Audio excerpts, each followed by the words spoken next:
Hello bachcho, let's see this question. For some non-zero vector b vector, if the sum of v vector and the vector obtained by b vector by rotating it by angle 2 alpha equal to the vector obtained from b vector by rotating it by alpha, then the value of alpha is where n is an integer. There are 4 options. Let's solve this question.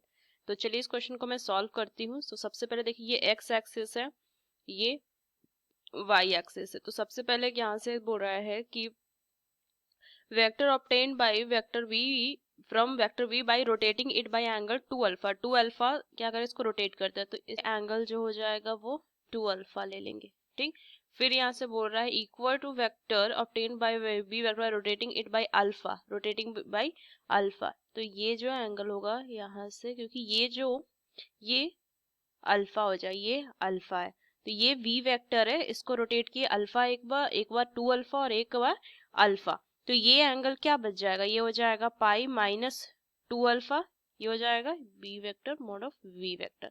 इस तरीके से.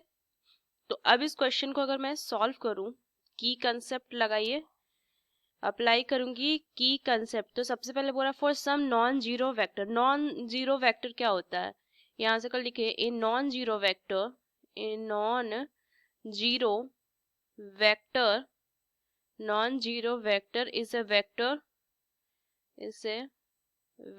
with magnitude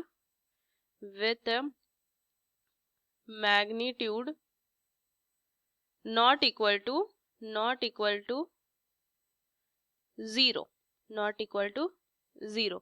अब इसको अगर मैं question को solve करूँ तो वी यूज, तो यहाँ पे मैं कुछ ट्रिग्नोमेट्रिक आइडेंटिटी यूज करूंगी, like cos pi minus theta is equal to minus cos theta, sin pi minus theta which is equal to sin theta. तो ये आइडेंटिटी यूज करके इस क्वेश्चन को सॉल्व करेंगे. तो चलिए इस क्वेश्चन को मैं सॉल्व करती हूँ.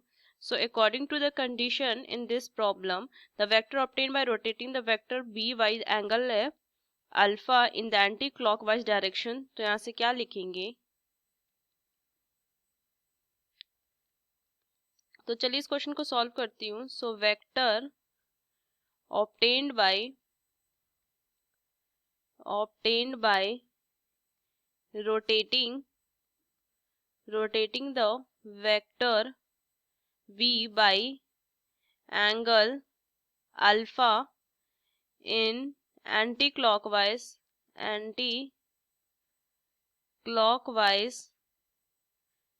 so vi minus v cos pi minus 2 alpha I cap plus v sin pi minus 2 alpha j cap is equal to क्या हो जाएगा, v cos alpha I cap plus v sin alpha j cap. ये लिखूंगी मैं. तो यहाँ पे अगर मैं ट्रिग्नोमेट्रिक आइडेंटिटी यूज करूँ तो यहाँ से मैं क्या लिख सकती हूँ, ये I cap है. सो v I cap minus v minus cos 2 alpha I cap plus v sin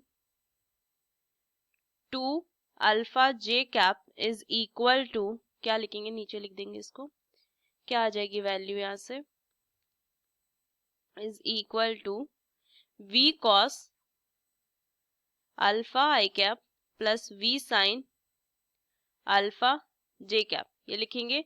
further अगर मैं लिखूं so v i cap plus v cos 2 alpha i cap plus v sin 2 alpha j cap is equal to v cos alpha i cap plus v sin alpha j cap. अब यहाँ से मैं क्या करूंगी, put common factor v from bracket so 1 plus cos 2 alpha I cap plus v sin 2 alpha j cap is equal to v cos alpha I cap plus v sin alpha j cap. अब यहाँ से क्या करूँगा, on the separating i and j part of the both side of equation. तो मुझे यहाँ से क्या मिलेगा, on separating I cap and j cap part on both side of the equation तो यहाँ से क्या मिलेगा v 1 plus cos 2 alpha is equal to v cos alpha and v sin 2 alpha is equal to v sin alpha. अब यहाँ से क्या लूँ on dividing both side by v, तो यहाँ से क्या मिल जाएगा 1 plus cos 2 alpha is equal to cos alpha and sin 2 alpha is equal to sin alpha. यहाँ से मैं ट्रिग्नोमेट्रिक आइडेंटिटी यूज करूंगी. सो cos 2 alpha is equal to 2 cos square alpha minus 1 and एक फॉर्मूला अगर मैं देखूं and 2 sin alpha cos alpha is equal to sin alpha. ये लिखेंगे. ये फॉर्मूला मैंने दो फॉर्मूला अप्लाई किया. फर्दर सॉल्व कीजिए इसे. क्या वैल्यू आएगी 1 plus 2 cos square alpha minus 1 is equal to cos alpha and 2 sin alpha cos alpha is equal to sin alpha. इसको फर्दर मल्टीप्लाई करेंगे. सो 2 cos square alpha is equal to cos alpha and 2 cos alpha is equal to 1. So 2 cos square alpha minus cos alpha is equal to 0 and cos alpha is equal to 1 by 2. अब यहाँ से take out cos alpha commonly on the first function, तो यहाँ से क्या आ जाएगा cos alpha, तो 2 cos alpha minus 1 is equal to 0 and cos alpha is equal to 1 by 2. अब यहाँ से क्या separate the factor to find the value of, तो यहाँ से क्या वैल्यू आ जाएगी cos alpha is equal to 0 and 2 cos alpha minus 1 is equal to 0 and cos alpha is equal to 1 by 2. अब यहाँ से एक्सपैंड करेंगे equation from LHS to RHS. expanding the equation from LHS to RHS. So cos alpha is equal to 0, 2 cos alpha is equal to 1. तो यहाँ से मैं लिख सकती हूँ cos alpha is equal to 1 by 2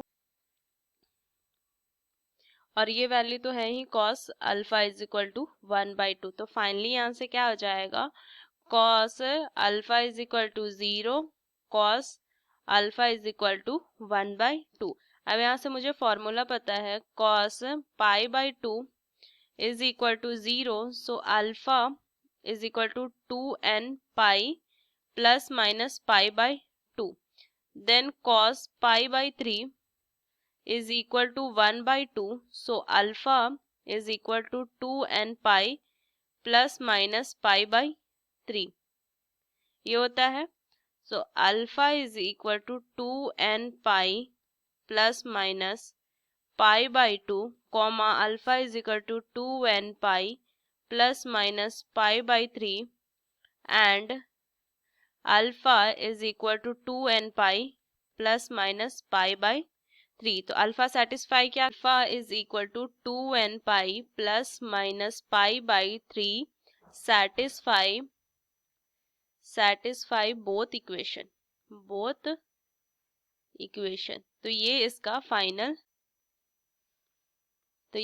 final answer आ जाएगा. अब मैं ऑप्शन देखूं तो कौन सा ऑप्शन है 2n pi plus minus pi by 3, तो फर्स्ट ऑप्शन A.